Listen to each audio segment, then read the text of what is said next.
Last week's recipe for you.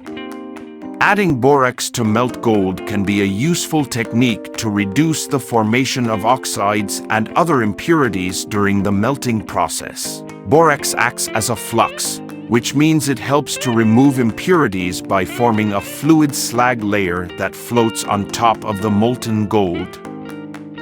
To use borax when melting gold, you should first melt the gold in a crucible or furnace until it is fully liquefied. Then, sprinkle a small amount of borax onto the surface of the molten gold and stir it in with a stirring rod. The borax will dissolve and help to reduce any impurities present. It is important to note that while borax can be helpful in removing impurities, it should be used in moderation. Adding too much borax can result in the formation of a thick and sticky slag that is difficult to remove from the surface of the molten gold.